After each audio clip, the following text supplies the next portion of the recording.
Oh, hello. Hey, How's what's everyone going doing today? What's on? going on? What's crack-a-lacking? How What's y'all popping? doing? What's new? Come on, creative queen. Hello. Hey, Lonzy. Hey, Desmond. Hey, Louboutin. I saw Hey. Louboutin at the King's Dominion briefly. I heard that he was there doing a few little things. She turned it out. That's She what I twirled. heard. The waist was snatched. Yeah, I You mean, know, she was letting the listen. girls have it. This Jessica Rabbit 2022. It was very that. Listen. I'm here for it. But how y'all doing? What's going on? Everybody doing good? Everybody doing okay? Did everyone have a good day? How was your evening? How was your sugar snaps? Oh, hey, boo boo. How are you? Yeah, I'm mud. I'm mud. I can't even. We'll talk about that after the show. Right. But so glad you all could join us. Yay. Desmond, I'm going to call you afterwards because I haven't been able to get in touch with you, and you've been trying to get in touch with me as well. So I haven't been able. Oh, your name is Mud. Listen. I've been just a little busy, and I just So I'm still muddy like your dates. I don't know nothing about that. Not you're muddy. The dates. What you telling me? Oh no, that was the one that was the side. But was he muddy too? So first off, the only muddy person was up in Baltimore. Oh, that was okay. That was good. We gonna Steve. That was the mud. Steve. That was Patty Cake Baker's man. Right. That's it. Everybody else ain't been no. Oh, okay. Well, hallelujah. So, but it is Wednesday, September the 14th. Yes. This is episode 191 of the BGKH show. And I did the calculations. And according to my calculations, our 200th show, 200th is 200th the 200th. Day 200 before Thanksgiving. So I think we're going to do something fancy. Well, are we doing something fancy? Or are we doing something fancy? We're doing something fancy. I like fancy. Fancy. Okay. All right. So we'll be looking for a little place to do something a little fancy. Now, girls, I mean, this isn't the Wendy Williams show. So, we don't this isn't even the Sherry Shepherd show. Yeah, I was like, we don't even have Wendy's budget either before Wells Fargo locked her up or after. Yeah, right.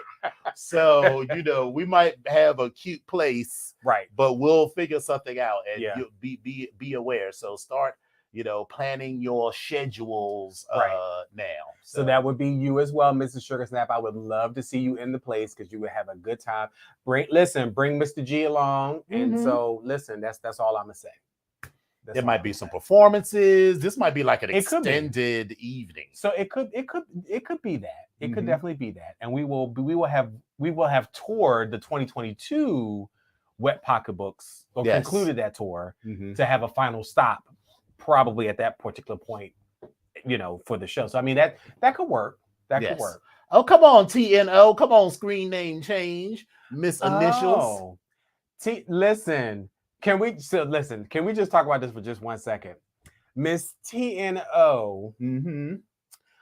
After the show last week, we so how did y'all listen? Did you enjoy my my baked beans? And I'm gonna come back to that for just 1 second. Okay, all right. But when I pulled over to the other side of town because we were doing our delivery to the sick and shut in, we were doing our Florence Nightingale. Yes. And so this particular person decided to be a sick and shut in, but real jazzy and real groovy. Does she have on her best?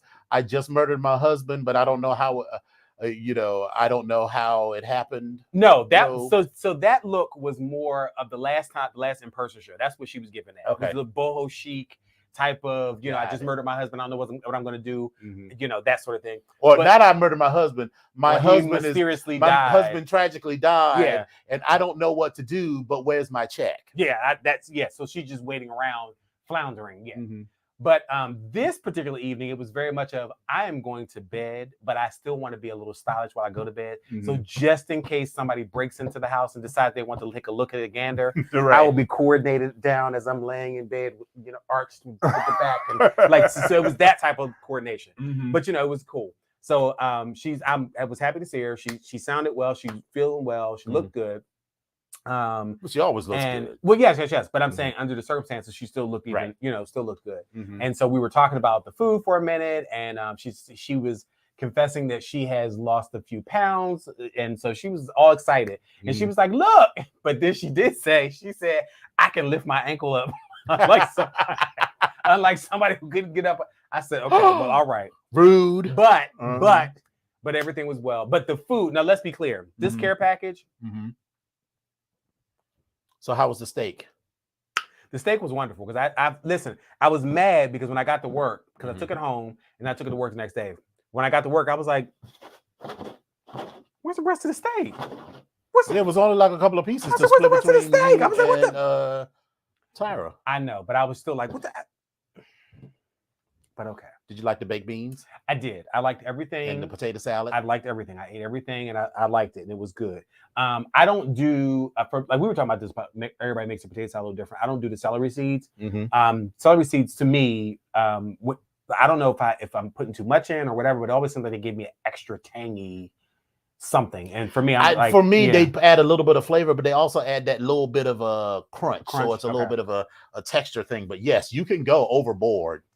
And I think that that's why I always like sprinkle, mix, taste a little bit more. Sprinkle. So I never just be like, "Oh, this recalls for X amount." Right. I just lightly sprinkle, dust it and taste, because you can, once you mix all them little seeds in, it's real hard to get them back out. See, listen, she said she ate it all before I got home.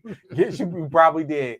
So, but it was really good. I enjoyed it, and So you talk about doing it again. Like when would you going to do it again? Like what?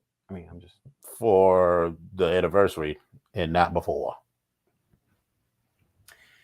I might do that. I might make the meatballs with that.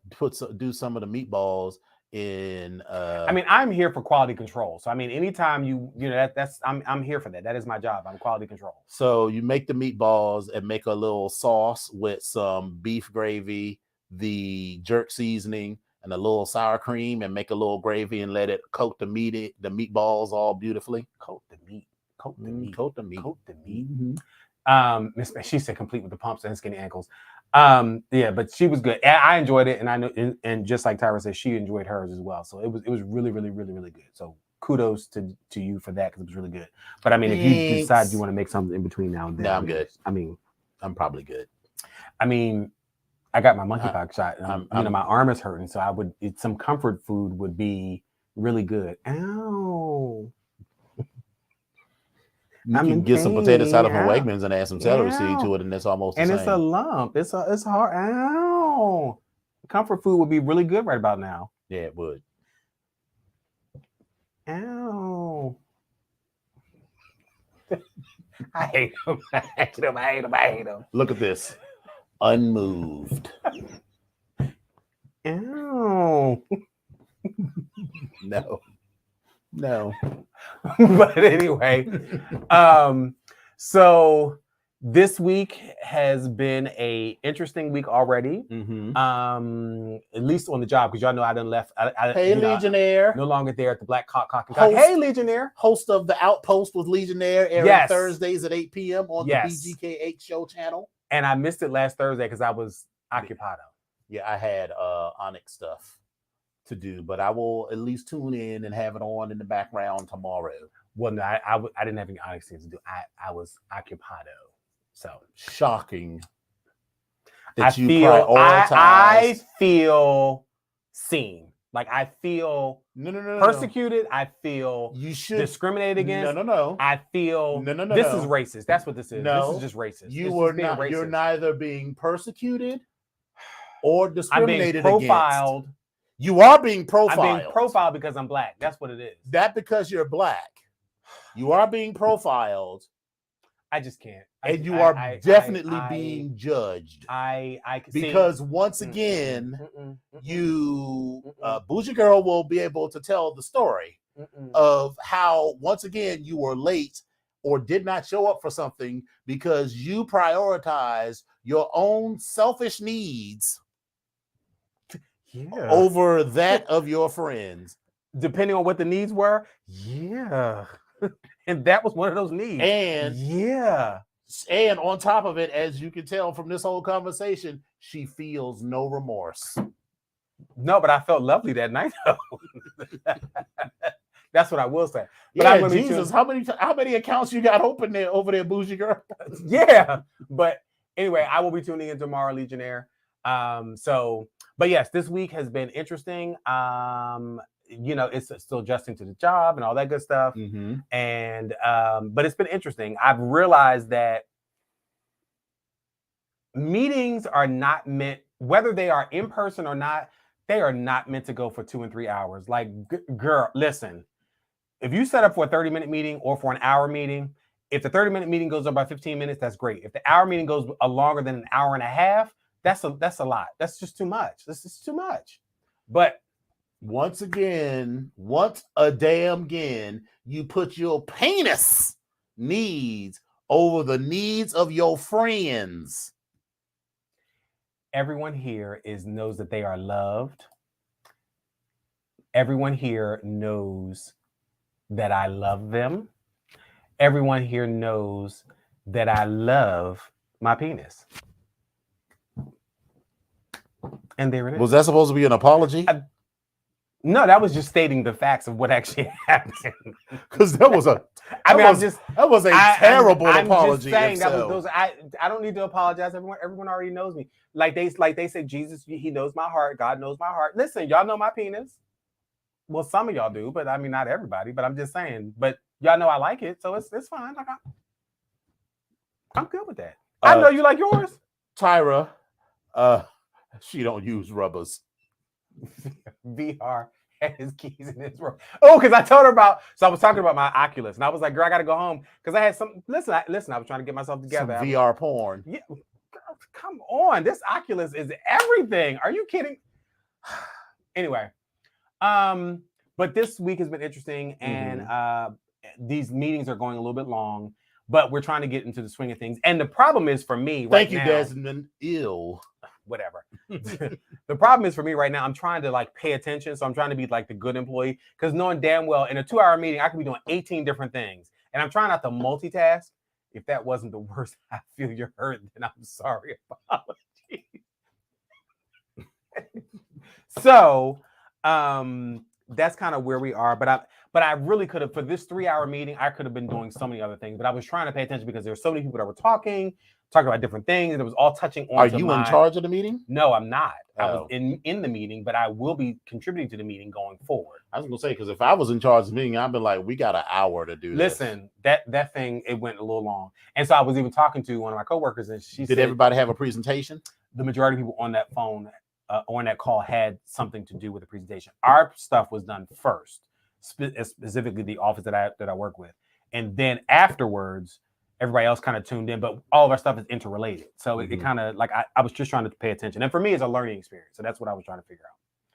But other than that, it's been cool. Now I had to get with somebody earlier today because I had moved my car to go get my coffee because, the place discriminates against the decaffeinated drinkers, which I'm a little annoyed at. Which I don't understand. So you just like warm liquid in your stomach? First of all, let me clarify something. I'm not trying to be rude. Decaffeinated coffee is not 100% caffeine free. It just has less caffeine in it than regular coffee. It's probably like 97 or 98% caffeine free. So it's a very, very, very small amount. But because I am a former cafe mocha with a double shot of espresso and probably do 2 or 3 for the day, I don't need to be that amped up. And the amping up is not really the issue. It's the crash afterwards. Oh, I'm well aware. That's why I tend not to drink coffee. Yeah. So for me, decaffeinated coffee does everything I need for that. But anyway, so as I moved to go get my coffee, and then I came back, someone had the nerve to park in my motherfucking parking space. I politely did my white woman thing and dialed, I was on the phone like Cookout Karen or I was just like, hey, someone's in my parking space. So it didn't necessarily make them move, but they did get ticketed, or at least, and the ticket was either a warning, but I think the next time they said it happens, and if it's the same car, then they would wind up being towed. So But anyway, listen, y'all are just hating on decaf. I don't understand. Listen, I'm not having this conversation with y'all about this decaf coffee. Just know this: when you come to stay at my house and you ask for coffee, it will be decaf. If I ask for coffee, the only reason I'm asking for coffee is because I need to stay awake. And if you offer me some decaf, then it's not going to work for me. In any event, that was my week. That was my day. How was your week and how was your day? Because I've been being persecuted since I've been here. My week was fine. Like I said, we went to King's Dominion last weekend and we decided to make a weekend of it. So we drove up Friday evening and stayed in Short Pump. That sounds so. I know it does, but the name of the city, name of the little town is Short Pump, and it's a suburbs. It's kind of Tyson's Cornery, so it's all malls and shops and stores and stuff like that. And that was fun. So we had dinner that night, and then Saturday. See, I fucked up listening to Louboutin because Louboutin was like, "Oh, you can't get into the park until like late, depending on what ticket you bought."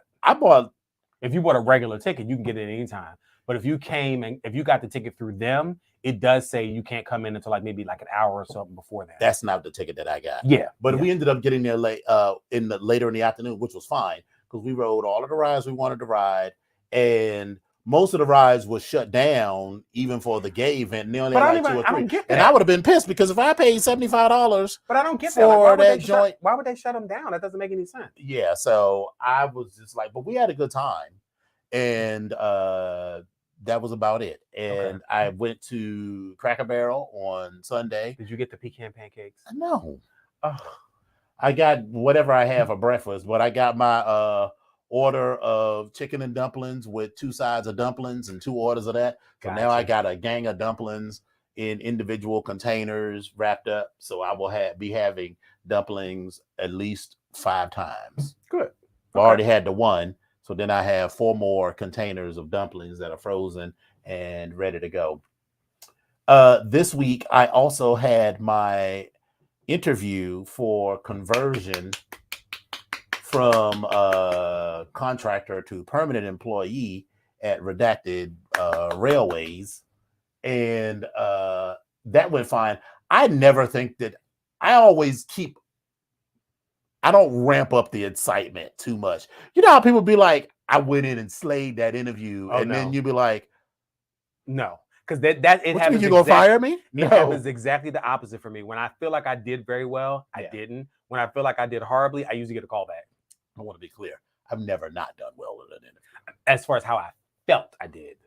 I never feel that I did terribly. But anytime words come out of my mouth. This sounds like, just like you said, this was the worst apology. This is the worst humbling moment or humble moment about yourself. Anytime words come out of my mouth or out of my pen or that I write, I always think they sound terrible. Okay. And I'm always second guessing whatever I said or. Okay. So I take that less when I write it because I feel like I already edited and I've written enough to have a degree of confidence in my writing. But when I say stuff like in an interview, I'm all like, shit, I could have explained that better. I could have been less wordy or whatever. And particularly because my boss was like, keep your answers short. And it wasn't about me per se. What he was saying, girl, did you talk to goddamn much? No. What she was saying is that she and I have been interviewing to fill out the team that I'm hiring this job to manage. And you be asking someone a simple question. It's like, why did you choose this artwork? And baby, instead of I really like the colors and I like to support art of the African diaspora. They give you this whole thing about, red has always been my signature color. And they go on and you can see in their mind is like, bitch, what were we talking about? Right. And so that's what she meant. So it wasn't about me personally. She was just saying, like, remember all the people that we interviewed and how we all was like, what the fuck was he talking about? Stay on target. Keep your answers short, sweet, and to the point. Yeah. And so afterwards, I had called Papa and I was like, I mean, I know I did okay. I don't think I did terribly. It's a 5-point grading scale. Okay. I feel like I got at least a 3, which is, sort of meets expectations on all of them. But, I'm always aiming for fives. And I was like, I feel like I got 3s and a couple of 4s, but I don't know that I got any 5s. Okay. But when she called my boss called me afterwards, she was like, you did a great job. And I was like, really? Okay. But I mean, I'm fine with it. So we'll know by this week. We still ain't talked about money. So until we start talking about money, now I have talked to other people there, and they've given me some models and stuff. But until we talk about money, ain't nothing a done deal. Because if y'all think y'all gonna get me for a song, look at what does that say? What does that say for the bass? Yeah. Well, we're not gonna get that. But if we talking, they put you back at like United or close to it. Yeah, United was it was just slightly that less. It was only $11,000 less than that. Yeah. So I could go down as $50,000 less than that because that's a relatively high number. But if they go lower than that, listen. Yeah, so it's a no for me. But any schnooch, that was fine. Work is going fine. I am starting to allow myself to get excited about Blackout and the cruise. I'm so glad it's not just me, because when you made that post, I saw that post and I said, but he is right. Because I had been holding my fucking breath. I was like, is it gonna happen? Is it gonna happen? Is something gonna monkeypox threatened to bitch. Monkeypox. I'm so glad I got to get us together. Monkeypox really threatened to get us all the way together, and I was like, and now it's polio. Bitch, it's like a polio outbreak. And like, what the fuck? Like, now we've been vaccinated. We've been vaccinated as kids. We got vaccination. Now it was eradicated, but we still got vaccinated. I don't when we were think kids. So. I think we in our those 1971. I thought they stopped the polio vaccines in like the late 60s because they had eradicated it. But it was like mumps, rubella, like it's a whole slew measles, of them. Mumps, and rubella. But chickenpox was MMR. Not part of. I mean. Polio was not part of that. It was listed on there. I remember it being listed on that thing. And I'm almost, now listen, let me be clear. It's been over 50 years since I've had a shot. So listen, if they coming out with a shot, damn sure I'm gonna get one. But all I'm saying is I could have sworn that we were just like those people that got the they were the scar on their arm from their shots. They actually are not immune to, but they have this monkeypox. They got treated for smallpox. So it's actually working for monkeypox as well. And so I think that mostly. So I think that's kind of where we are. But again, I'm here for the extra funny part shot. was so they have a new COVID vaccine coming out. They're supposed to treat the latest variant. And what I read was like, is the United, are Americans starting to feel COVID fatigue? I was like, let me just be clear. You dumb bitches can feel fatigue all you want. The moment they say, in fact, when I go get this physical tomorrow, I'm like, so can I get that new COVID vaccine? Bitch, I will be the first hoe in line. There's for me, I don't even understand the idea of fatigue over some shit that could save your life. Right.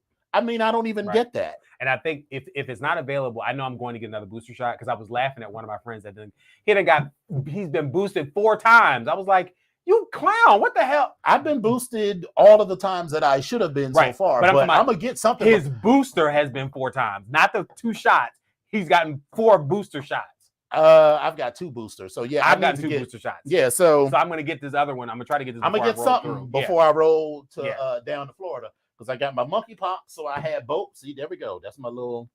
Yeah, my arm is still like, ow. It'll take like a week for it to go away. Yeah. And they tell you not to scratch it, but bitch, I live to scratch. Bitch, I've been sitting here like, let me cover this up. I'll be scratching just so that I can have a scar that I can pick. It turned red, but now it's not as red anymore. Yeah, so COVID vaccine fatigue, there's no such thing. No. Whenever they come out with the polio vaccine, I'm with it. Yeah. When they come out with the new COVID vaccine, I'm with it. Tomorrow, I'm going to get my flu vaccine. I'm with it. Yeah. There's no such thing as too many vaccines for me. Give me whatever the fuck y'all got that's going to save my life, because I'm not going to put anybody's personal business in the street, but You and I know several people who now have heart conditions. Oh yeah, as the result of COVID. It's COVID. So even if the COVID doesn't kill you, it can cause you very long-lasting lingering and stuff. So yeah, girl, no. There's no vaccine. There's no fatigue on my part. There is anxiousness because I want that shit as soon as it's available. Yes, absolutely. So any snooch. But anyway, I am looking forward to it. I'm looking forward to seeing all the people and just feeling like I can live again. Yes. At least for a moment. And when I say live again, meaning that not that I'm not living, but I enjoy some of the things that I've been doing. I because I haven't been able to do them, I'm missing it. I'm longing for it. Right. It makes it fun. And so that's what I miss. So yeah. All right, Eccentric, you got your monkeypox shot. That's good. So everybody, as long as we all got our 2 monkeypox vaccines, because anything, whatever it is, even one, Florida is always the epicenter for it. And then now it's meningitis down in Florida. I got my meningitis. I got my meningitis. That's a 2-parter. Before I went to Florida for vacation in July, so I'm good with that. I'm good with I got the chicken pox, or I got the shingles, Shingrits or grits whatever. And shrimp and grits. I got the shrimp and grits vaccine, and I got all of that. So I am good and ready to go. And as soon as they tell me there's some other shit for me to take, I will be right there. You will never have to be like, "Why did the Dominion get his shot?" Girl, I'm gonna be on top of it. I gotta clear because I'm a whore. I gotta figure out this meningitis. But then again, I also know that So we should be good. Anyway, so let's get into it. And as usual, I like to start with some interesting Twitters. Yes. I know that ain't who I think it is. My girl. Is that Miss London? You know I came from the dungeon. Miss London and the bitch stay eating on the luncheon. She don't want to go no Bunsen. We punching and now she burning because that's smoking on Bunsen. Bitch, don't call my name. She's still mad. Just leave her alone alive. How did she even get up in here? Jesus, you've been real nice lady. Diane.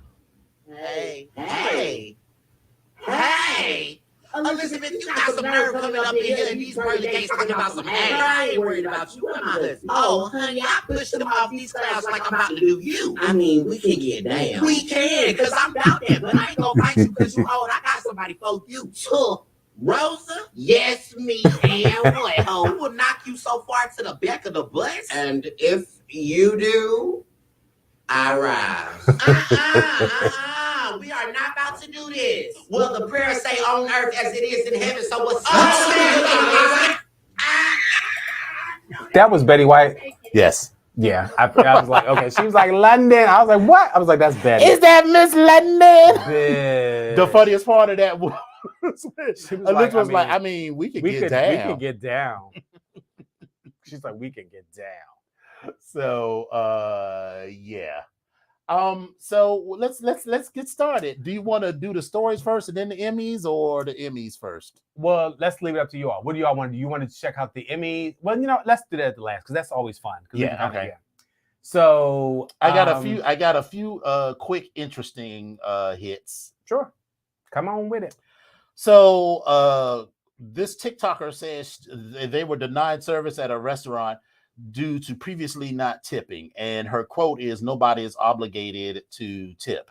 So there was a user. That's what I hate about these articles, is that they want to pull up all this extra. Yeah. Her name is at Bualistic. She received more than 590,000 reviews on her video claiming she was denied service because of not tipping.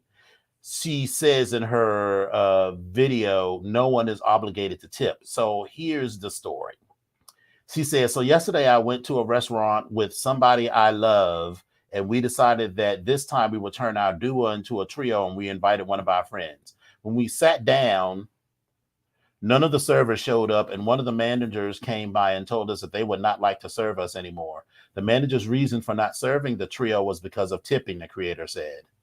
At this point, Buelli reiterates that as a tattoo artist, she makes sure she tips everywhere she goes. However, she says her peers may not do that or have the finances to do so. But do you feel this is a good enough reason to deny service for the rest of their life if based off tips and the service isn't always up to par? So what she's saying is, and you going to read the article, apparently she had been in there before, and had not tipped, and probably more than one time, honestly. Right. Because if you're serving people, yes, you probably remember people, but baby, especially you need to do something to stand out. She has blue hair, and she's got a lot going on. You need to do something to stand out, and if you stand out in the bad way, a bad way, they're definitely going to remember you. Right. So I mean, here's my thing. There are people who say that the tipping culture is fucked up and that we shouldn't have to tip. I actually agree with that. I think we should pay servers a better wage, and that would be that. But until we do, your argument is with the restaurant, not with the server. So don't tip the server. Also, let's not act like your food cost is not going to go up. So your meal that was $30 plus your 20% tip, I'm assuming 20%, that's just what I'm going to say. But if they now have to start paying the servers more, who the fuck you think is going to eat that cost? Not the company. Nope. You. So your costs are going to go up either way. $30 to $36 with a tip to probably now $46. Right. I'm fine with either. I mean, I have been a server, and I know how the kids can be when they come in. First of all, but how would they know that? So Eccentric it says in China, you don't tip off and you pay as soon as you order, because it's like individual, it's like a la carte stuff. Mm-hmm. Okay. But as a waiter, I know that a lot of the things that go wrong with your meal are not the fault of the server. Yeah, no. So when I go out to eat, I will leave the server a tip because they still had to work as hard, unless it was something that they forgot to do. If the food takes a long time coming out of the kitchen, that's not the server's fault. Now, if it comes that the server fucked around and didn't put your food in until late, then that is the server's fault. Also, don't do like, this was in the 80s and it was Bob's Big Boy. So the girls, do you remember they used to call it the late shift, where you worked the overnight shift and they had the buffet, right? Uh-huh. And the drug dealers and the kids would come in after the club and they would put a stack of money down on the table and say, this is your tip. And for everything that they perceived to go wrong, so like if they asked for ketchup. So basically it was like they wanted you to perform. Money away. Yeah. They would perform. So don't be that bitch either. Because I'll be like, you might as well take your money on. You might, because listen, I'm not going to perform for you. I'm not going. I'm providing you with a service, which is bringing you your food. Right. But I've never been a waiter, so I can't. So I am pretty forgiving about most things because, like I said, a lot of those things are not something that the server has any control over. People also want to, a lot of people have shitty jobs and they're put upon in their job. So now they're passing on their anger to other people. True. And I'm, a lot of times, I've said to, not when I was a waiter, but just like to people that talk that kind of thing, I was like, I'm glad they don't take $1 off of your paycheck every time you do something wrong at your job. You'd be mad than a motherfucker. You'd be mad as a motherfucker, So I don't know. I just feel like, if the service is bad, then they're not getting nothing. Right. I agree. Listen, Mika, I'm right there with you. Hey, love. But I'm just saying. But I also feel like I realize that you are still bringing me my food. You're placing my order. You're making sure my shit. I'm just saying. I got a story for you. But so for me, I just want to. I just want to make sure that I also don't want your nasty ass to do nothing if somebody else in my party is nasty as shit. Like don't fuck up my food. I'm like, hey, I ordered the dish with that's mine. Right. Because I'll clearly say that. The kids don't know how to act these days. When I was a server at Bob's Big Boy, this dude, it's a fucking spaghetti and meatballs at Bob's Big Boy. You ain't even at fucking Olive Garden, let alone a fancy Italian restaurant. So your expectation for what the spaghetti and meatballs is going to taste like at Bob's Big Boy should be low as hell. We don't make we don't make the pasta. Right. We don't make the spaghetti or the sauce or the meatballs. That's the sauce and the meatballs came in a big frozen package that you let thaw out in water, and then you put it in one of those huge kettles and stir that shit up. And if you got the good waiter, the good cook, he might throw a little extra seasoning in it, but you just get the basic shit. Well, this girl kept insisting that her shit didn't taste right, and at first it wasn't hot enough. So then we heated it up. Then it was too hot. Then it was something else. So at some point, this was not me. I just want to be clear. This was not me, and this was 30 plus years ago. The server, he was ghetto as shit. It's PG County. Ghetto as shit. He spit in their food. I was like, girl, you cannot spit in people's food. He spit in their food and mixed it around. And I was like, I'm leaving for the day because I did not want to be there. And then you were supposed to bring it out to them? I didn't bring it out. I was going to say, oh, no, the server for that table. This wasn't my table. No, ma'am. Now, not the worst, but one thing that happened to me, they ordered a number 2. So you know what the number 1 is. You get one of everything. The number 2, 2 eggs, 2 strips of bacon, 2 pieces of sausage, 2 pieces of toast. Okay. She ordered her eggs over easy or one of them nasty things where it's all runny and shit. So this bitch ate all of the sausage, all of the bacon, all of the toast, one of the eggs, and the yolk out the other egg, and then come talking about she didn't like it. She was like, this white isn't done on the other egg. So it's like, oh, I'm sorry to hear that.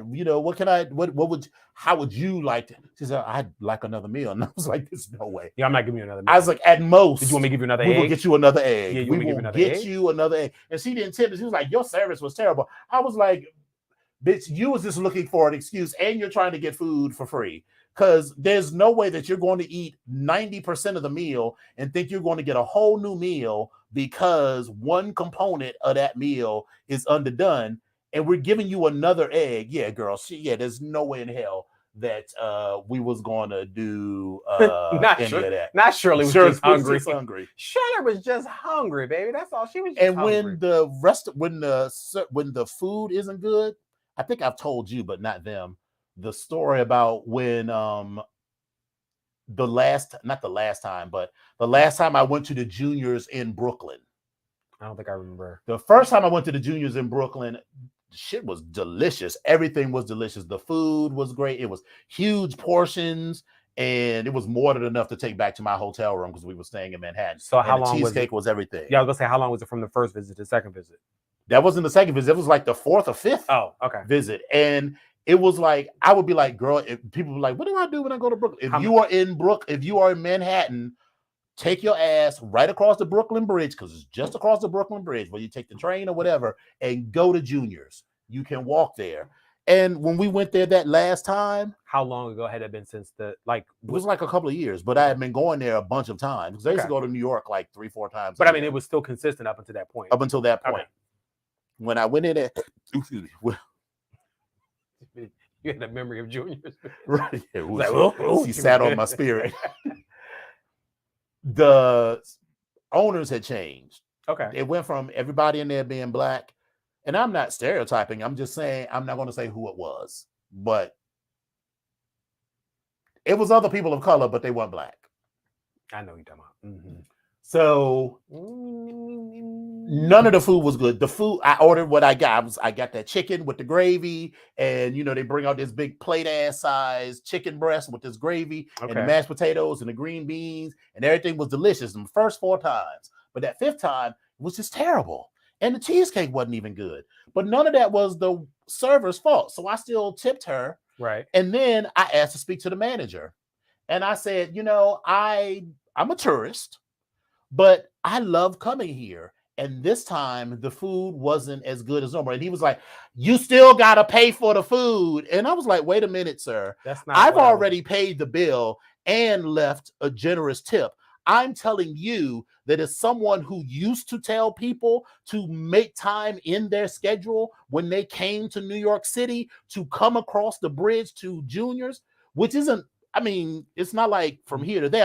takes a little bit of effort to get across the bridge. But I'm telling you, I'm telling you, it's worth the effort to make the trip. I'm telling you that this food was not worth the trip. And because you have essentially accused me of trying to steal from you, I will never be coming here again. And I told him I would tell this story to everybody that I met. And in the 15 years since, I have told that story to everybody. So share the wealth. Share the wealth. Share the wealth. Tell now, that story I have been to there everybody. like once or twice before, but not to that one. I've been to the one that was in Manhattan because I figured if it was terrible food, at least I didn't go super far. Well, and I think I wasn't impressed with the cheesecake though. I think that was the only reason I thought the cheesecake was pretty good, but see, I don't be getting them like super fancy. I just want like a cheesecake with some strawberry sauce on it. Oh no, or the one with the pineapple. They had a good cheesecake that had like crushed pineapple and some shit on it. Mm-hmm. That was all I want. I don't want the cheesecake that one layer is cheesecake and then there's my cheesecake. I want it simple with a cute sauce on it or around the plate. And an espresso. I am still reeling from Cheesecake Factory no longer carrying my Dutch apple caramel stream. I'm so mad about that. I'm disappointed. Very, very upset about that. And every time I go in there, I make a point to mention it. But anyway. That's like every time I go to fucking Del Frisco, I make a point to mention that they don't have my carpaccio anymore. That's right, they do not. Right. All right, so the next story, I know I took a little bit long with that. We might go over a little bit tonight, kids, so stick with us. Oh, yeah. So, because the Emmys, we got a lot to talk about with the Emmys. No, I don't want to do that. So, there is a mortgage loan just for Black borrowers being offered by the nation's largest Black-led mortgage company. So, Legacy Home Loans, which is the largest Black-led mortgage banking firm in the nation, is headquartered in Las Vegas, Nevada, announced that it has developed a special purpose credit program for Black people who want to become homeowners. It will be piloted in 6 U.S. cities: Atlanta, Baltimore, Chicago, Detroit, Memphis, and Philadelphia. The borrowers must presently reside in a census tract of the 6 cities that have a 51% or more Black population. However, there are no restrictions as to where the home buyer can purchase their home. Okay. The name of the program is called Closing the Gap because there's a 30% home ownership gap between Black people and white people. The Closing the Gap loan program is only a 1% down payment with free appraisal, free home warranty, free pre-purchase home buying counseling, free post-closing home buying counseling, financial assistance with closing costs. It uses credit guidelines based on factors such as timely rent, utility bill, phone, and auto insurance payment. The underwriting guidelines are based on the borrower's income with a minimum credit score of 600 or 650. The goal is to fund $1 billion to Black homebuyers by the end of 2023 and fund $1 billion and more to Black homebuyers every year afterwards. But wait a minute. Why what they just said was their credit score is even higher than what some of these companies are actually doing. I'm just saying, but anyway. it's home. Listen, I get it. I get it. And as a person who has had credit struggles, I remember the credit is a promise. Mm-hmm. And while credit is also a stunt, it's also a promise to pay back a loan. Absolutely. And if your credit score is low, then you're probably not ready to take out a loan for $350, $400, $500, $600,000. Right. You're probably not ready. Right. I'm not saying that it's forever, you're forever barred from it, but you have to show some minimal level of readiness as expressed by a credit score. And that also gives you a goal. If you are at 550 now, then they give you credit counseling. They will say to you, here are the things you need to do to get your score up to that. Because what they don't want to do, they don't want to lend it to someone who has a terrible credit history, which is a terrible history of paying back the debts that you owe. Right. And then now you've got this asset worth $700,000 that you've defaulted on. Right. So having a minimum credit score to me is, well, the minimum credit score is not the issue. What I'm saying is there are several programs that have even talked to people, and I want to say that some of them have been FHA loans. It may not have been FHA loans, but I remember because I think FHA is like 622. Yeah, and what I'm saying is we're looking at anywhere from like 580 to like 600 that I've seen some of the credit scores that other programs do. So again, it's another program. I'm sure there's other stipulations. They may not be doing the closing costs. They may have a higher interest rate. Like it could be a couple different things. So I'm so here's the gag. Move your ass to Baltimore. Live there for long enough. I don't have to buy in Baltimore. You don't have to buy, but you have to live there. I have to have a property in Baltimore. I'm not living in Baltimore at all. But you get my point. Right. So, and that's just they say that's just where it's being piloted. Right. So I think DC wouldn't qualify because DC is no longer 51% black. No. So it might even be. Listen, the way that these kids is popping up up at the joint. I'm like I think black people still make up the largest demographic, but it's below 50. Yeah. But because the way they popping up, I'm like, you go here? Like what is that? Oh. Yeah, people are starting to see Howard as just a local school that's available. Baby, when I tell you I'm looking at the people on campus, I was like, what the fuck? Well, maybe they're Latino. But then I was like, no. No, that's no. That is Becky. No. I was like, okay, all right, there we are. So, but anyway. That's not Rebecca Sita.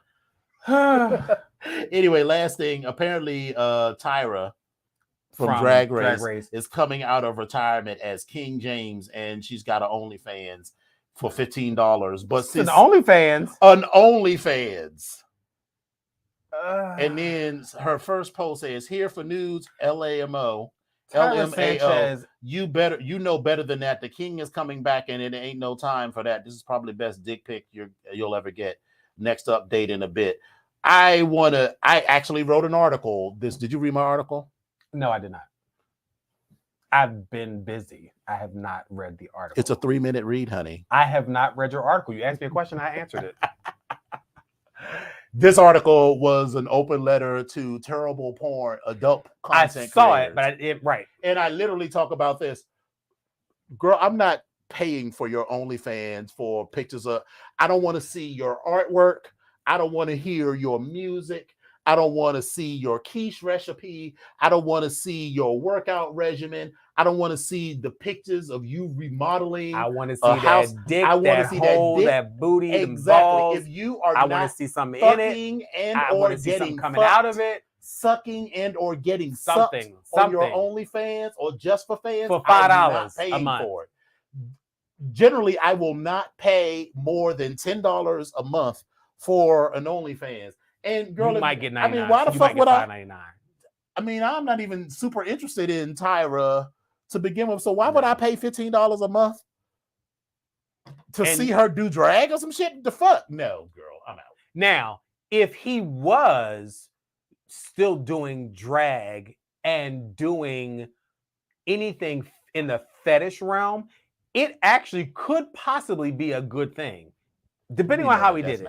I'm just saying. I'm trying to. I also don't want to see your makeup tutorial because I can see all that shit for free on YouTube. And I can see that. No shade, but nothing about the way that they did their makeup was so groundbreaking that Well, it's also been kind of normalized to watch some of these recent popular drag queens and female illusionists to do their makeup. Right. However, it's still a process. But I am not saying it's not a process, but I'm saying that the end product is nothing spectacular. I always think of Detox and when she did that black and white look. I would like to see that because that shit really looked like a black and white photograph. And that was a lot. I would appreciate seeing what that looked like. Still not gonna pay $15 a month for. Well, I'm not. Yeah, I'd like to see it. Yeah.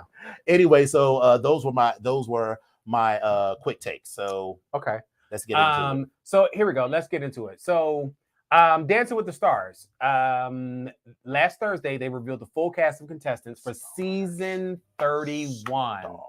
Scoot over 31 towards me a little bit. Season 31. Like out of the frame. Season 31. Has it been like? like really, they be showing they be having 15 seasons. But it's just the idea year. of season 31, oh my God, that seems like it's been on. It's like, God, we were in our 20s when it came out. Is that where we are? We were 20. No, girl. I'm saying they've had as many as 2 or 3 seasons per year. Okay. Well, so there's no way that this show has been on for 31 years. Well, okay. So anyway, the full lineup of dancers was announced on Good Morning America, and it's going to premiere on Monday, September 19th. So that'll be this Monday coming. And just to give you an idea, and here's the other thing. It's no longer going to be on ABC. It's going to be on Disney Plus. It's going to be airing live on Disney Plus. Let me make sure. Was that just a premiere, or is that the whole show? I saw that the premiere was airing live. So yeah, let me be clear. Mm-hmm. For the first time ever, the popular reality competition show will air live on streaming platform Disney Plus, moving off its longtime home on network television after 30 seasons on ABC. Tyra is still set to be the host, Tyra Banks, and they're going to also have Alfonso Ribeiro joining her for the move. There was some rumbling behind the scenes because the crowds that are watching the show have not been happy with Tyra and her performance in the show. So they're kind of rumbling. She's black, or is because she's boring. She's just boring. And so that they've tried to bring Alfonso Ribeiro in to hopefully it'll keep the momentum up and keep the energy up. But she's boring. That was their choice to bring in the momentum. But listen, he is entertaining. He's definitely entertaining. Tyra is what? Listen, I'm watching this marker dry on this board over here before I want to. She tries to be fun, but she's just not. Okay. But anyway, so Lynn Goodman and Carrie-Ann Inaba, Bruno Tonioli, and Derek Huff will all return on the judging panel. And like I said, Monday, September 19th. But here's some of the people that's going to be on the show, or the full cast. And I'm going to tell you if I know who they are. So I'm going to try to give you a little brief information about who they are. Charlie D'Amello. She's the second most followed person on TikTok and star of the D'Amello Show. She's going to be paired with Mark Ballas. Heidi D'Amello, who's her mom and also part of the show. She's going to be paired up with Artem Chigvintsev. I can't pronounce his last name. Selma Blair from Cruel Intentions and Legally Blonde. Legally Blonde, who also announced her MS diagnosis, multiple sclerosis, in 2018. She's going to be partnered with Sasha Farber. Shangela from Drag Race and also from We're Here is going to be on the show. And she's going to be saying hallelujah with her partner Gleb Savinchenko. Wayne Brady, know who that is, from Whose Line Is It Anyway, will be partnered with Whitney Carson. Teresa Giudice from Real Housewives of New Jersey is going to be partnered with Pasha Pashkov. I feel like she's probably going to last longer than we think. Maybe. I mean, we know she can move that leg a little bit, so we're gonna say that. Cheryl Ladd from Charlie's Angels. I was excited to see Cheryl Ladd. She looks good, even though you can tell she's had some work done, just a slight bit, but it looks good. She's gonna be alongside Louis Van Amstel. I think he's one of that's Louis Van Amstel. I think he's the one that has his father that was on the show with him, I believe. I have no idea. I can't remember. But anyway, Daniel Durant. Never heard of him. He was from Oscars he was from Coda.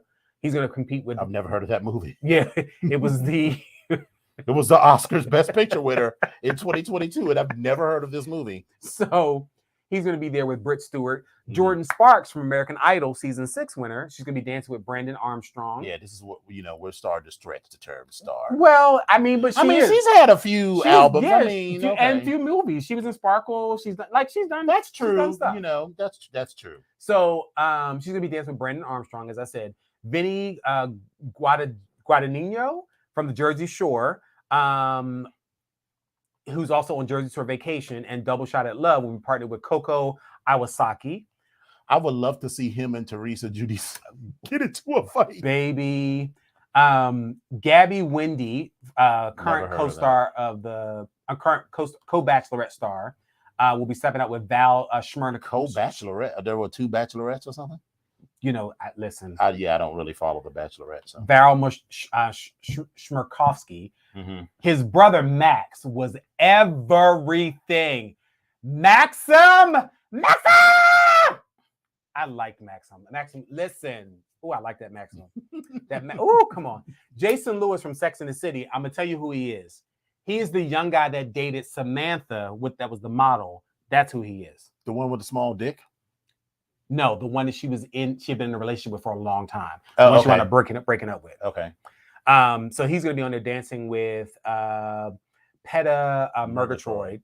Jesse James Decker, the country music star, will be getting down with Alan Burstein.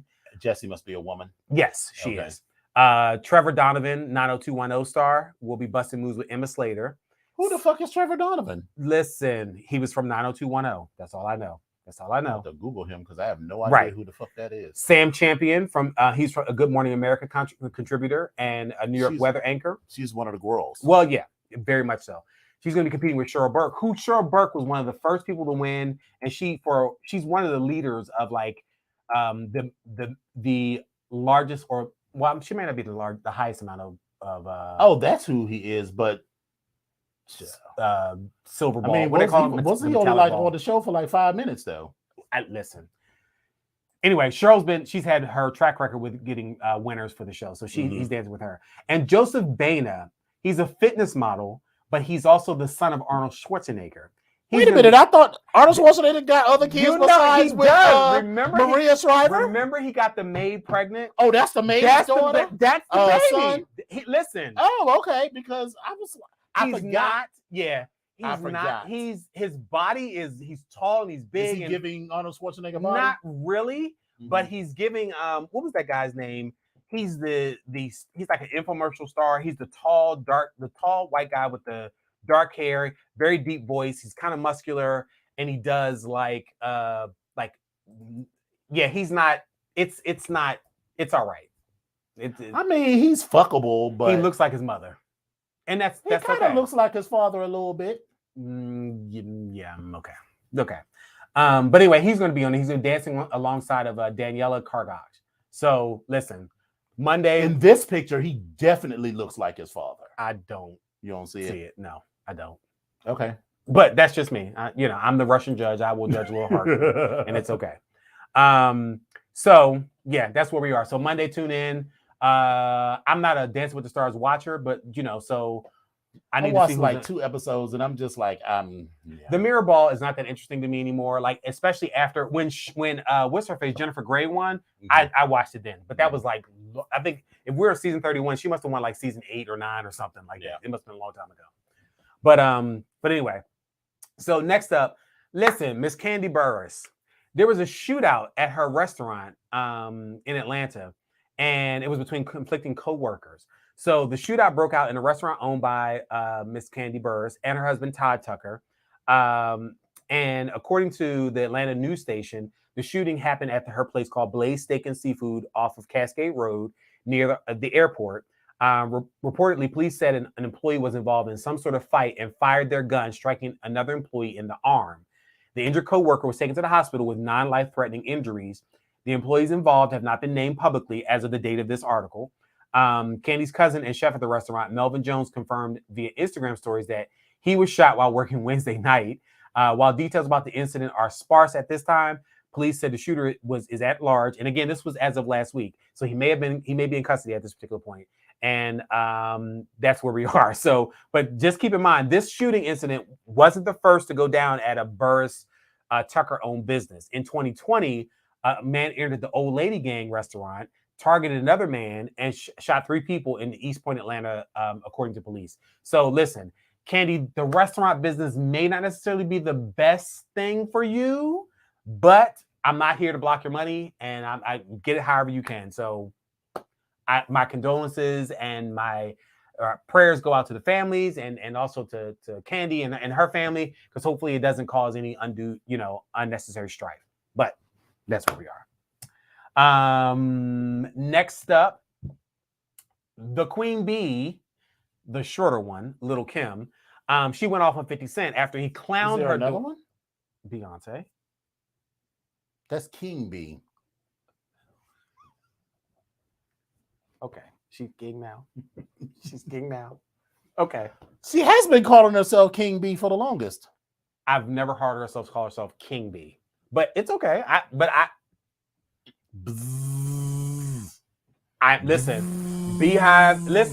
Beehive, do not come after me, because I'm not saying that I'm anti-Beyonce, because I love Beyonce. So don't take this out of context. I'm just saying I just never heard her call herself King Bee. But anyway, so according to the Shade Room, 50 was doing his thing where he's trolling, and I guess he was out to start some shit. But he uploaded a comparison picture between Lil' Kim and a white owl, which I died. Oh my God. If you've seen this picture, I'm looking at it right now. I died. There's a picture of a white owl and Lil' Kim about to post it. when she was performing on some show, and she had this Prada, this hood on, and this Prada thing on her hair. Oh, I died. Well, anyway, we're gonna post this picture in a second. But he also, when he loaded this comparison picture, he spoke foul about her daughter's eye condition. Here's the quote. He says, "QGTM at Nicki Minaj, you better light her ass up. I'm watching." She says something about the baby, shrugs shoulders emoticon. Her baby eye fucked up, silly face emoji, laugh out loud. 50 Cent wrote in the caption of the post. So sometime after, this is that picture right here. I haven't shown on the screen yet. Baby, listen, get into this picture right here. I just need y'all to get into this picture because I died laughing. I thought it was absolutely hilarious. Listen. Spot the lie. Spot the lie that Lil' Kim do not let. It's the accuracy for me. It's spot the lie. But anyway, so after he posted that, sometime after the post, Lil' Kim hopped in his comment section and said with a few words, she said, "Now watch what God do to his life." Now, 50's claims came after the release of Megan Thee Stallion's remix to Plan B featuring Lil' Kim. And, she had teased a collabo and it was released on August 13th. But again, by Thursday night, the song was out, and 50 Cent assumed Lil' Kim's verse that she had on the song was towards Nicki, which is the reason why he made the post. So Kim raps about a bitch ex that shares that characteristic with family members and risks passing it on to his son. So she said, and I quote, "I don't know who needs to hear this, but you's a bitch. Your father's a bitch. Your brother's a bitch. Keep acting like this and your son gonna be a bitch. Think they're users, but they're useless." And that's what she rapped in the song on her verse on Megan Thee Stallion's Plan B. Now, after speaking in 50 Cent's comment section, Lil' Kim took to her Instagram story to deny his claims. And she said, and I quote, "I never said a word about anyone's child. Please feel free to listen to the song where we were clearly talking about an ex. To try and twist my words to have an excuse to take digs at my child is disgusting." She said, "I'm one of the most disrespected legends in the game, but what you will not do is come for my child." Now, listen, I'm going to go ahead and jump on this bandwagon, and I hope I'm not buzzing this bag of bees or this beehive or whatever. Not about Beyonce, but about Lil' Kim. She's a legend in the game now. That's what she is a legend in the game. Okay, all right. The fuck? Now, she has had some moments that I think were absolutely fucking incredible, but she's a legend in the game. Okay, what? Well, but it's okay. It's what? Okay. I like her. I'm just saying. Okay. But anyway, how very dare you? Listen, I'm asking. But anyway, like I said, she also said, "I still can't believe y'all can't see through 50's lame ass, disgraceful, ugly, narcissistic tactics. Y'all still falling for that shit. He created this whole false narrative to cause drama and confusion because the girl he wanted is getting too much attention." And then she turned her attention to 50 Cent's bae, Cuban Link, and complimented her while encouraging her to leave the artist. She said at Cuban Link, "You are a gorgeous, sophisticated, intelligent woman, but being with someone who openly and comfortably attacks children is a bad look. Get out while you can, girl. Anyone who knows me, even if you are my enemy, I would never say anything about anyone's child. Kids are off limits." Now, she even went a little bit further, and she stepped onto 50 Cent's neck with a little bit less mercy. And she said, "It's so crazy how a song about bitch ass niggas could touch a bitch nigga's soul so deeply that he results to attacking a child." Kim said, "Oh yeah, it's official to say I'm that bitch. Okay, 50, you got me. The song was about you." And that's how she ended this whole section with this whole beef with him. So nothing else. Thank you, Legionnaire. Lil' Kim is absolutely a legend. Listen, I am not saying I don't like her music. I'm not saying it at all because, bitch, I got plenty of. Tamika said, if she's not a legend in the rap game, then who is? I'm asking the question. I'm just saying for shits and giggles. I'm just saying. I'm asking. She definitely was a trailblazer and put some shit out there. Listen, she's left a mark all the way. I'm just saying it. That's all I'm saying. Maybe you should just move on to the next story. That's all I'm saying. I'm going to move on to this next story. We have a little video to go with this one. This is Ray J. He's going ballistic on Kris Jenner and Kim Kardashian with claims that Kris made the two reshoot their sex tape and shows receipts of the contract that they signed. Excuse me. So, Ray J decided to air it all out regarding Kim Kardashian and Kris Jenner and the sex tape saga that just won't die. Because this happened. When was this? Decades ago. Yeah, it was decades ago. Okay. So after initially alerting his fans that he would be providing receipts to prove that Kris Jenner and Kim Kardashian were the masterminds behind orchestrating their sex tape, Ray J made good on his promise and dropped several bombshells.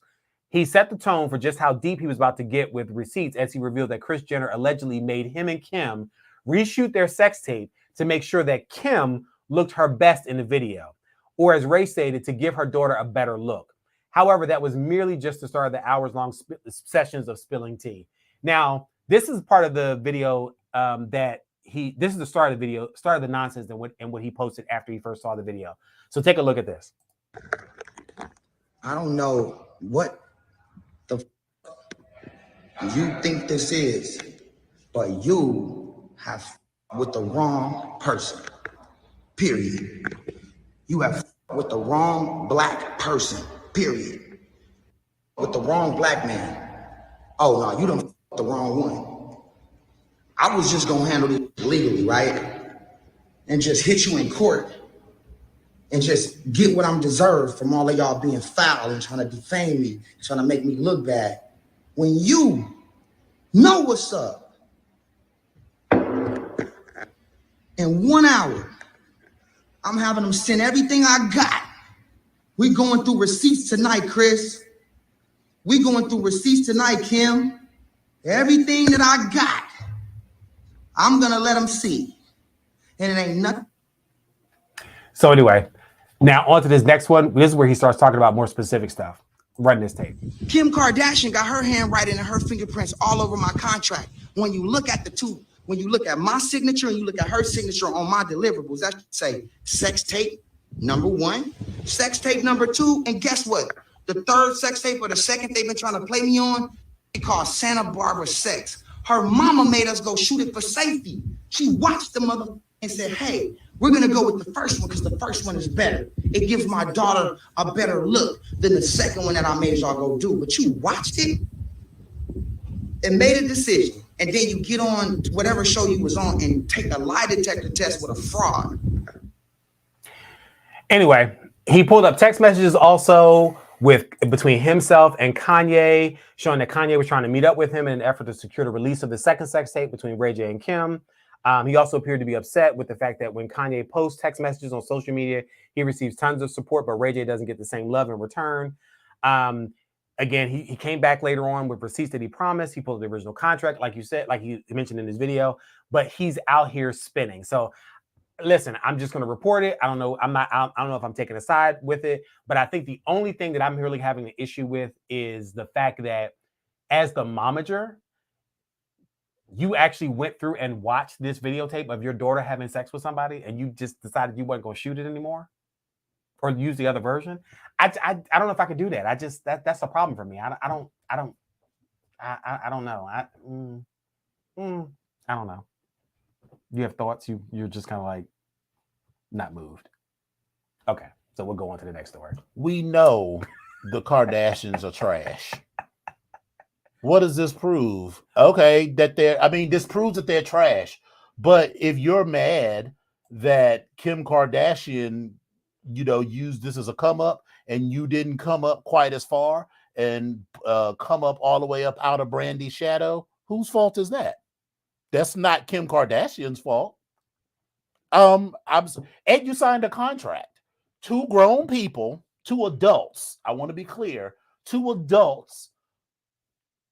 3 adults, because the mom too. 3 adults. Really, Spill It Boy? That's what we doing? See. 2 adults had sex and signed a contract for its release. That's all that really matters.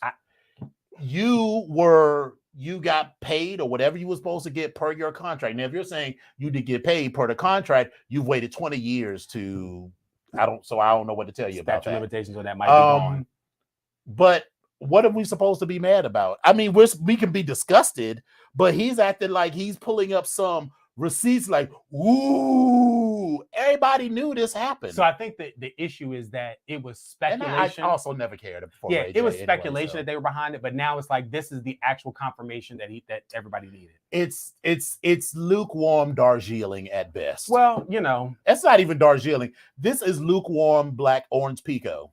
Well, I like orange pico. Honey. I like orange pico too, but I like it hot. Well, it ain't really hot. Spicy. Well, if he did this, when it first came out, yeah, but ago, 20 years later, I mean, they already made their millions of it. I mean, Kim Kardashian's sister is a self-made billionaire. I mean, they've already gotten everything that they need from this. So you coming out just feels like very sour grapes. And nothing illegal happened. This isn't an R. Kelly situation where one or both parties were underage. He didn't say he was coerced into doing this. Not the female white Don King. Mika, you crazy. But it's the truth, though. So it's tacky, yes. It's maybe slightly titillating, yes. But what of it? Okay. Well, on to our next story. So, and like the last thing I'll say is, like you said, if this had come out like 2 months after the tape came out, then yes, it would have been good. Now it's a moot point. Well, so it's out there now. I mean, who among us has not done a sex tape that's gotten released? I mean, me either. I was just being funny. You said the key word sex tape that's been released. Released. So. We're going to go ahead and just slide on past that. Dash past. So okay. Justin Bieber canceled the remainder of his Justice World Tour to prioritize his health. I'm sure you were all upset about that. Justin is I hope he's okay. Yeah, well, let me be clear. Okay. Yeah, he's called up the remainder of his Justice World Tour to prioritize his health. He went early this year. He went public about his battle with Ramsay Hunt syndrome, which is where he says his face was partly paralyzed. And as a result of this illness, he wasn't able to complete the North American leg of the Justice Tour. He alerted his fans of his health issues in June and said his remaining tour dates at the time that he was going to just cancel them. He said, I'm physically not capable of doing them. He said, it's just pretty serious. And again, Ramsay Hunt syndrome is caused by the chickenpox virus, which continues to lay dormant in a person after initial infection and can reactivate as a shingles rash. The syndrome is caused when a shingles rash can be painful.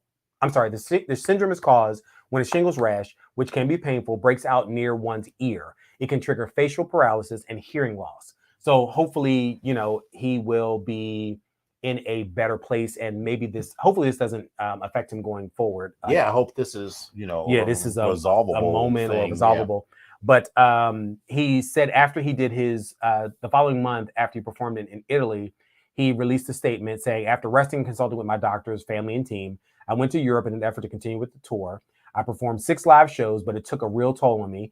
And this past weekend, he performed at Rock in Rio, and he gave everything to the people. He had everything to the people in Brazil. After getting off stage, he said the exhaustion overtook me. He said he knew in that moment he had to make my health his priority, and he said he's going to take a break from touring. And he said that he was going to be resting and that he would be okay. So we're sending out prayers and well wishes to Justin because it's just a horrible situation. So, I'm going to bring this young lady back up again. Kandi Burruss was also in the news again this week, actually yesterday and today. She's coming out against the former Real Housewives of Atlanta producer, Carlos King. So Burruss claims that King tried to steal her life story for an Escape biopic he sold to TV One in 2017. In an interview with House of Aaron, Burruss said how King allegedly got Escape's story sold behind her back and even tried to get Burruss's mother to interview with him to learn more about the group. Burruss said her mother was under the impression from one of King's associates that the interview would be for a documentary about the group. And then she said, my main issue with Carlos is he's the one who stole my group's life story and sold it to TV One. And for that, I just can't get past it. He had been working with us that entire season on the Real Housewives of Atlanta. She said, and adding that her husband Todd had already had issues with King that they resolved to move past. The season wrapped in November, and in December, and she said, I was talking to a director friend, and I was like, hey, we should do a movie about our group's life. And they were like, somebody's already doing it. And at the time, she thought one of her other group members had gotten the story to a director, but she soon found out it was King who did it. She says, and I quote, "Come to find out, he's the person who did the deal with TV One to sell our life story and was going to try to ask my mother questions about us unknowingly to try to get more information, I guess, for the show." Bird says she fought for King to be the executive producer for her first Real Housewives spinoff, Candy's Wedding. She says the decision to allegedly steal Escape's story ruined their relationship. She said our show was the first show he was executive producer of. I literally fought for him to be the executive producer of my show, to be the lead executive producer, and for you to have somebody that you went out for to do that to me, she said I have no respect for him. So Lonzie saying Candy's known to hold a grudge. I don't necessarily know I would hold a grudge if too. holding a grudge is wrong in this particular instance, because I'd be mad as shit, especially if he sold the story to them in 2017 and he didn't got paid for it off of somebody else's work. No, man, that ain't cool. Yeah, I don't care how you slice it, that ain't cool. So, it's foul, man. It is kind of foul. So all right, so the rest of the time we there was a lot at the Emmys. I don't really care what happened during the show. Yeah. Other than congratulations to Cheryl Lee Ralph and congratulations to Zendaya. She fought that show about drug addiction. HBO, yes. Yeah. Shit. And I keep being told to watch it. I can't think of the name of it right now, but anyway. Euphoria. Thank you. Mm-hmm. Yes. So we are going to talk about Emmy fashions. So I want you to understand how we're going to review Emmy fashions. Right. So, all right. Make sure it's shared. That is the TikTok. This is my TikTok. I did a TikTok, and a bitch is becoming TikTok famous slowly. Slade. Literally traumatizing. Slade. No comment. Partially Slade. Merry Christmas. I don't know how to feel. Slade the house boots down. Houston, I'm deceased. Slade. Yeah, Slade. A minute Slade. Like 1/3 Slade. Slade if the VMAs were a funeral. All right, so that is the how we're scoring. That's yes. The 2022 Emmy fashions. All right, so I want to pull up the window. Yep. I want the slideshow. Yep. I want to share. Add to the stream. All right. All righty. Are we ready? Get into it. All right. Hey, Lola. Hey, Lola. So hey, if you want to follow me on TikTok, I am at Dom Onyx, at DOMONYX. So this is our review of the Emmy 2022 fashions. Let's remember the rules.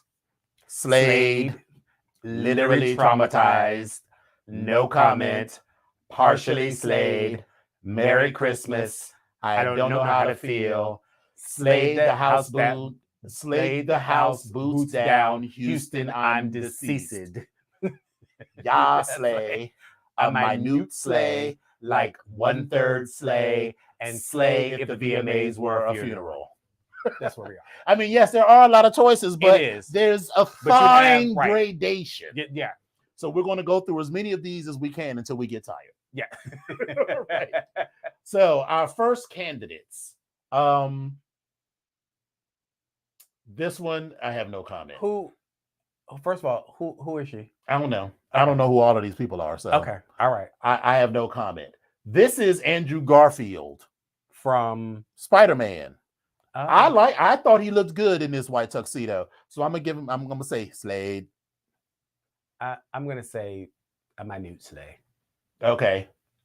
I'm going to give this like 1/3 Slay. Yeah, I think I'm there. If the VMAs were a funeral. Yes, Slade if the VMAs were a funeral. Yeah. Slade the house boots down. Yeah, Houston, I'm deceased. I am deceased, honey. I'm deceased. All right. This was actually what I liked about it. It's very tacky. But these are like the buttons on a sofa. So they're like stainless steel. So it's I'm gonna go with the funeral one for this. This is okay. Yeah, I'm gonna go with the funeral one. I'm just yeah. This was it's perfect like if the VMAs were a funeral. Yeah. This is like 1/3 sleigh. I can go with that 1/3. This was a minute sleigh. I think that's a minute sleigh, yeah. I'm concerned. I have no comment. I'm concerned. I mean, if we made the photos bigger, you wouldn't be able to see everything. It would be this. I'll give it a minute sleigh. Yeah. Merry Christmas. So yeah, I'm going to give this one a Merry Christmas. Yeah, I'm gonna say a 1/3. No, maybe a minute sleigh. I don't know how to feel. Yeah, I don't think I have it. That's a no for me. I don't even know. I can't even. I mean, it's not even an option. But this is just a no for me. This is going to be a chop for me. This is just one chop. Like it's like I don't know how to feel about Sherry Shepherd. I almost want to chop her too, because I feel like you've been out in this public eye this long, and this is all you come up with. Right. That's what we're doing, Sherry. And you got a new show coming out. Right. That's already out. This is what you're doing. It's a chop for me. Right. No. All right. Slade, the house boots down. Houston, I'm deceased. I did not feel that. Really? I love the color. I love the copper color. The color is nice, and it looks good on her skin. I will say this is a minute sleigh for me. Okay, so it's still in this sleigh, but it's a minute top sleigh for me. But it's not it's not. Trevor Noah is sleigh. I think this is this is a sleigh. I'll give it a sleigh. Whoever this is, she slayed the house boots down for me on this. Yeah, because it's fringed and it's it's fringed. Yes. Oh, she slayed the house boots down. This is giving me everything right here. This is a minute sleigh. I can work with that. Now this is Merry Christmas. And I like Natasha, but baby, this is Merry Christmas. I just can't. I don't know how to feel. Listen, I don't know how to feel on this one, but for Angela, first of all, Angela, you are the mother of Hollywood. Slade. So I can't give you anything less than a sleigh. Right. Now Zendaya, I feel like the house boots down. Houston, I'm deceased. I love a dress with pockets. And she kept her hands in the pockets the whole time. So she walked around like, bitch, I have pockets. I'm gonna give a 1/3 sleigh. Okay. This wrap tuxedo jacket is a sleigh for me. I don't like it. I do not like it. Tyler, I do not like it either. I first have a question about Tyler. Not that it matters. Not that it matters, but is Tyler one of the girls? All I do know is he is very, very tiny and very, very petite. That's one thing that's consistent that I've seen over the years. He's always been skinny. Yes. But on the show, I've looked at him. I'm like, God, he's so damn skinny. Like, what the hell? And I just don't think this is an attractive outfit for him. So I don't know how and I feel like if you're gonna do this pant, if it's gonna be a wide I don't like pant, this bell bottom see pant for me. See, okay, so Mika, listen, it's not an unattractive dress, but I don't feel like it's Houston deceased. I'm not. It's very nice. Next time we'll make it a little bigger. I was trying to get instead of like having 75,000 slides, but sure. All right. Next. I'm going to give it a minute sleigh. If you're giving that a minute sleigh, then I have to give this young lady a 1/3 or just a sleigh. This is a 1/3 sleigh. It's either 1/3 or a sleigh, because if that's minute, that's a 1/3 or a sleigh. Well, actually, this is more like a 1/3 sleigh. So then that would just be a sleigh. Okay, I can go with a sleigh. Because I think that's a very cute. This is Merry Christmas to me. I don't know how to feel. I just don't know. I can't remember this woman's name, but she is on Black Lady Sketch Show. I thought this actually looked good. So essentially it's this top and she's got on this bikini bottoms and this sheer thing. It looks good in person, but she looks super uncomfortable wearing it. I'm going to give you one of my favorite memes of the little white girl with the blonde hair. So is that a minute sleigh for you? It's not a sleigh at all. I think it's okay. How about if the VMAs were a funeral? Like, and I feel like that for a funeral, bitch. If you wore that for a funeral, listen, her name. Listen, she be coming through as what's her name? The slutty auntie. No, well that, but then also from the kinky and the Addams Family. Morticia Addams. She gives me Morticia Adams into 2022. Okay. So this is Merry Christmas for me. I like the coloring of it, but I don't know if I like it on her. So I don't know Merry how I feel Christmas about to that. me. This is a sleigh for me. It's a minute sleigh. It's a sleigh for me. And I think let me take that back. I'll go with the minute sleigh because in comparison to our girl Shirley Ralph, the thing for me, Shirley Ralph, it didn't do it for me. It's a 1/3 sleigh for me, but the attention to the details in her hair was what got me. Yes, I was like, that's what. Okay, so I'll say minute sleigh. I think this is a minute sleigh. I kind of like this. This was a Yah sleigh. I think I kind of like that. Yah sleigh. I think I kind of like this one as well. It was in a very weird way. This was. But I don't necessarily like a minute sleigh. Yeah, but I don't necessarily know if it's a whole sleigh. But it's a minute sleigh. I feel like it's still inappropriate. Like it's not a funeral dress, but I feel like it's inappropriate for this. Like I feel like it would have been like for the VMAs. Feels a little too costumey. Yeah, costumey. It's something fun, like VMAs or a music award show or something. Now Karamo looked good, but this was sleigh if the VMAs were a funeral. I love this very dark purple on black tone. It was a cute look for me. Okay, well, I don't know what it is about Karamo now. He's draining me for some reason. I don't know what it is. This was a sleigh. This is definitely a sleigh. I have no comments whatsoever. I swear to God, I'm trying to have a comment. If I open my mouth on this one, it's gonna be a problem. Oh my God! And is he bow-legged and with a wide leg pant? Honey, like that's what we do. This looks like he just got off, and I mean and the pockets are so low. I think he's Latino, so this sounds racist, but this outfit is giving mariachi band leader. Robin Thede is a sleigh every day. No. She's not a sleigh every day. Okay. For me. I'm gonna give it a 1/3 sleigh. Really? Something. I love a fine high slit though. I'm here for that, but something about this is not. This I don't know how to feel. Yeah, that's RuPaul and Michelle Visage. Yeah. I have no words on. Now the girls who came through with him, Angeria Paris Van Michaels, she was clean as shit. Yeah. Even what's her face who did Little John? I can't think of her name. She was on that. Okay, she even looked good in that as well.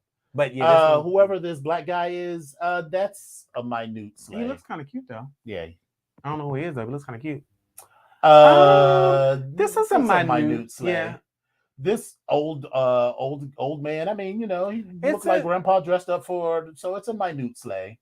I actually like this pink on Molly Shannon. So it's a 1/3 sleigh for me. I don't think I have any words on this one. Okay. This is a chop for me. 2 chops. This, however, is Slade, the House Boots Down, Houston, I'm Deceased. This is Olivia Benson from Law and Order, SVU. I'm going to give it a minute sleigh. Okay. I'm going to give it a minute sleigh. Epic is definitely the Russian judge. I'm the Russian judge. And listen, and I'm laughing because Mika also makes clothes as well. As a matter of fact, Mika makes some badass motherfucking bathing suits. Let me be clear. Mm-hmm. So I know she has that eye, and I know you are paying attention to the eye, the same eye that I have. Just like Spill It Boy, there's this eye. But I'm telling you, this is a minute sleigh for me. Mariska Hargitay was serving for me. Okay. This is a chop. Yeah, with this, I'm deceased. This is a minute sleigh. I don't know. I feel like this is the Christmas with the really bougie aunt. So this is Merry Christmas. This is a Merry Christmas, but she wanted instead of doing red or green, she wanted to do something a soft pink. Mm-hmm. This is Merry Christmas or Mother of the Bride. I'm just shaking my head. This is Merry Christmas to me too. I kind of like this in a very weird way, in like a minute, the coloring of it, not the dress, but the coloring of it. I didn't realize that. Just as Trevor Noah and that was a that's the second picture of him now. This is Merry Christmas, but I like it. I love that color. Yeah, I'm gonna say Merry Christmas. Merry Christmas. This is VMAs. If Slave VMAs were the funeral, that's a Reese Witherspoon. It's a minute sleigh. I'm gonna say no.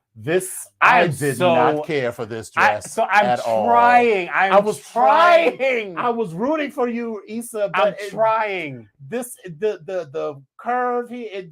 I was trying. It just didn't. It doesn't do it for me. Yeah, and here's the thing. It might have been nice if the top was all solid and you just saw this middle piece that dipped down. Yeah. I think I would have liked that. It's also too low because it's not at her waist. But that's just it. If the top was all solid and it was just a white strapless gown that was beaded or whatever, that it might work. But I don't know about this curve. No. This is Kaylee It's Cuoco. It's a chop. It's a chop for me. Yeah.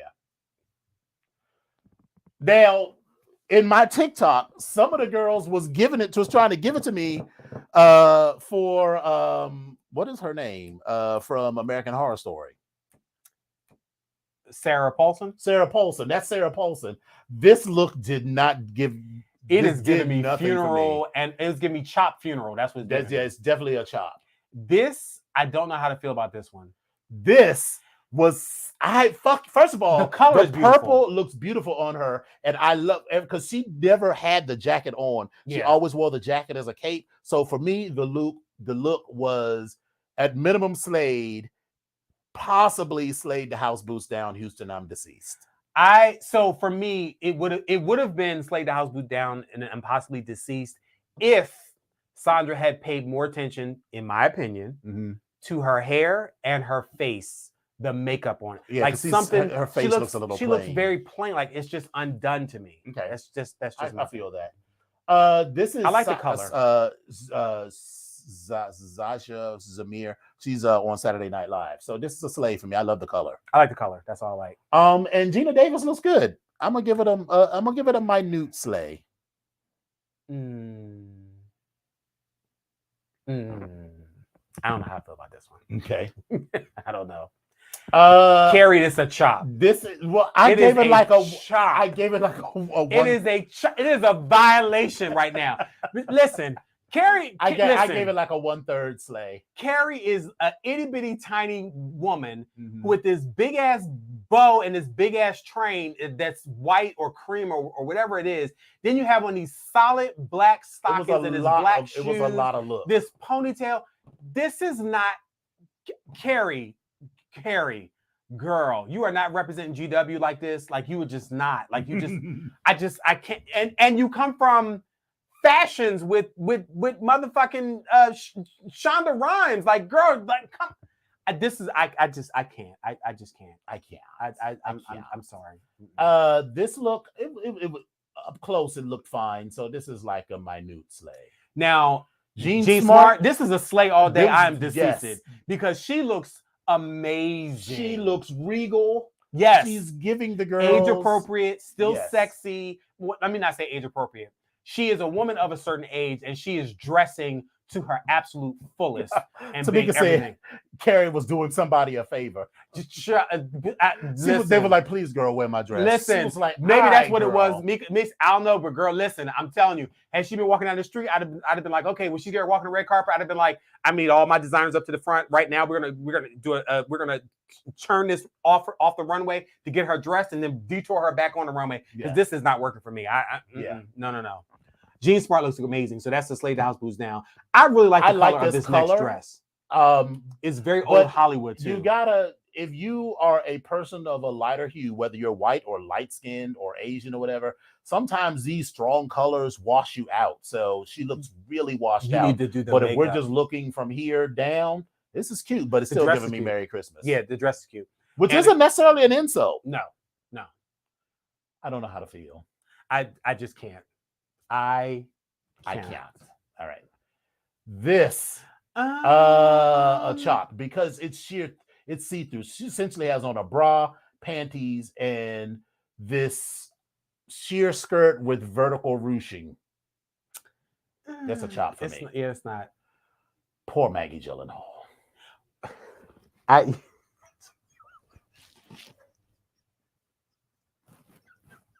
She looks better than the last time.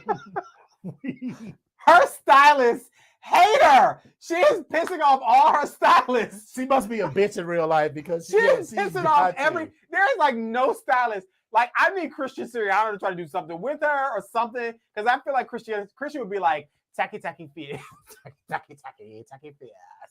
All right, this one is so tacky that I feel it's a tacky feet. It's a tacky. This right here was the most awful thing ever.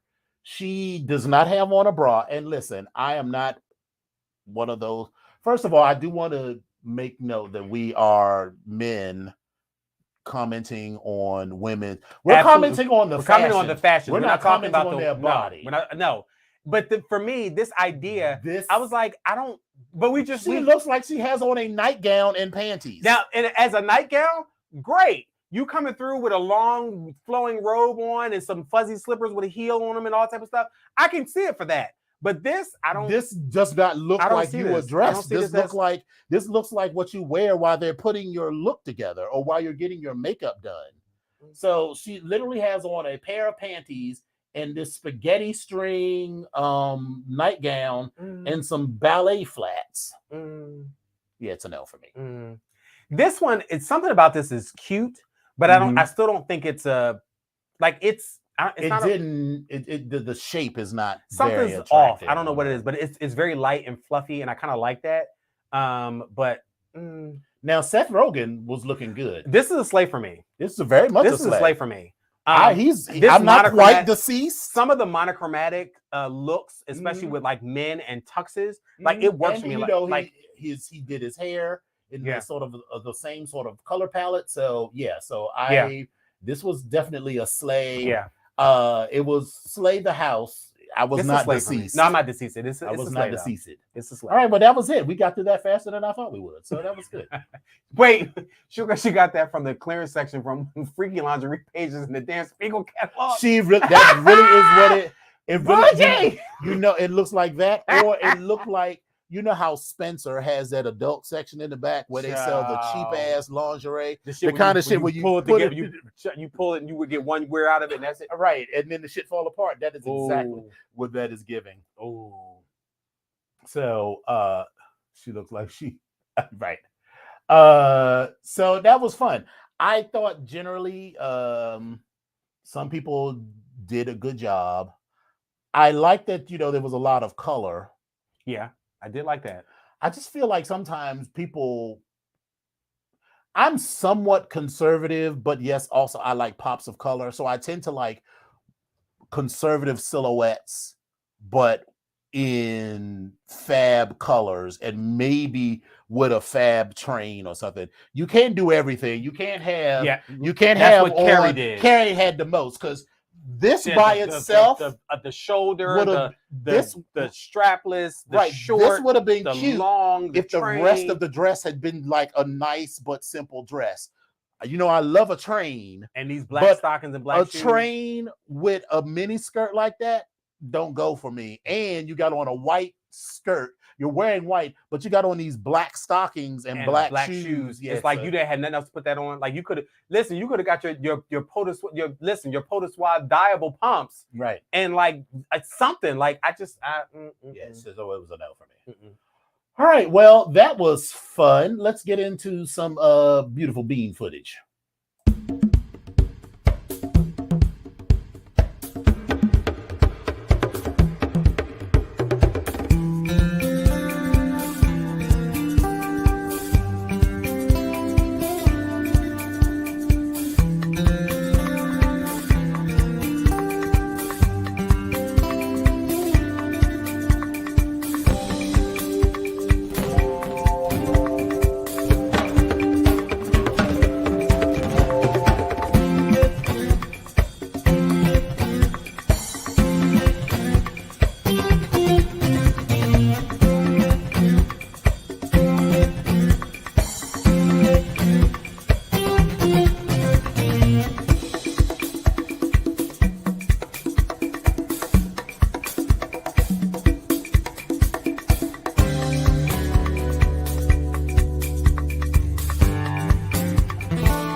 Hey, so quick question.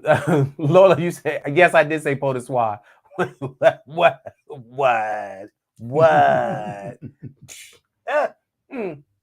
I said what I said. There we go. 1980. That is exactly right, Michelle. It was very 1988. Yes, it really was. Oh my God. Much 88. Very much so.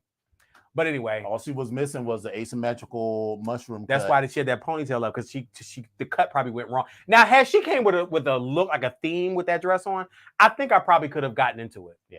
But yeah, this wasn't on. It was a mess. Yeah.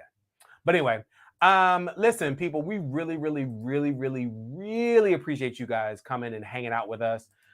It does so much for us, just to know that we have fans and people are here, and not even fans, but you all are friends and family, and you are here. Yes. And you're with us. So it just means a lot that you are spending time with us, and I'm very, very appreciative of everyone.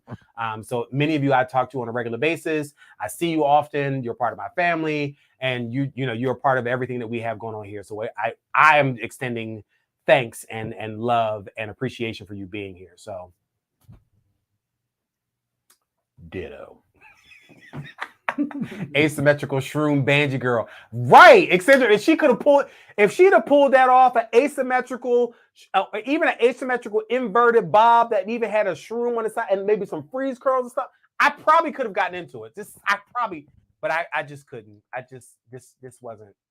It wasn't working for me. So, nah. I'm gonna say no. What's her name? Who? That went to my high school. Cookie. Lions. Stop. Shit. Taraji P.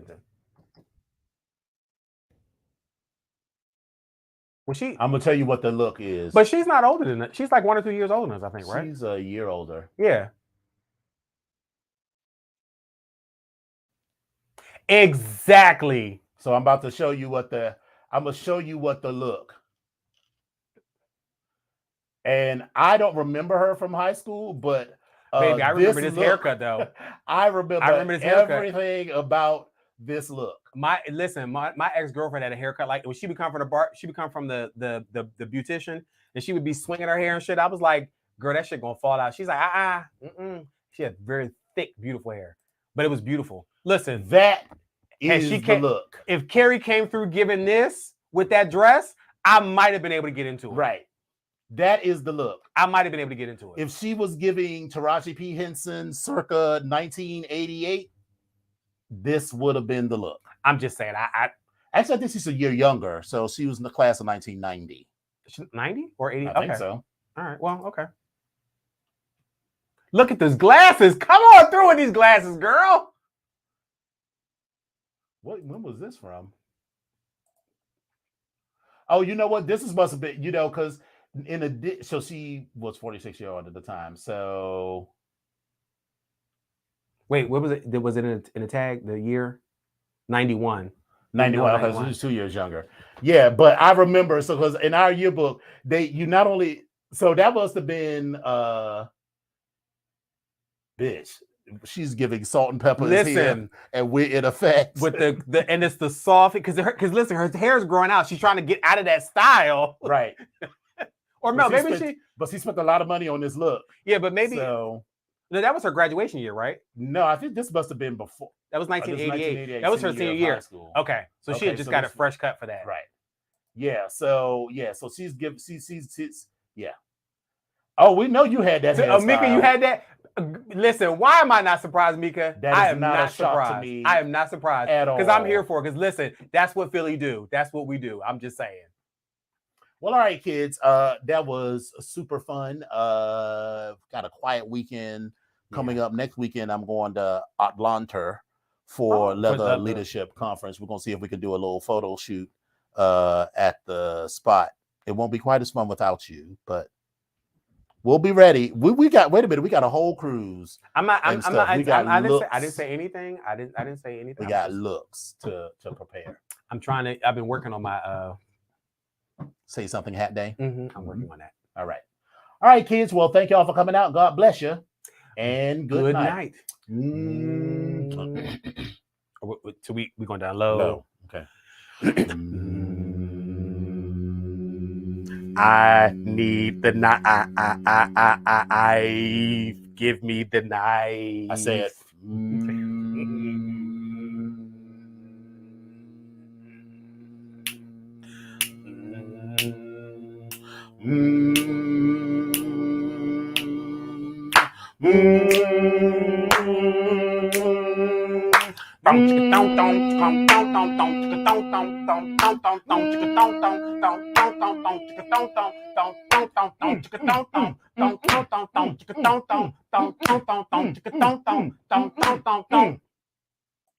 Good night.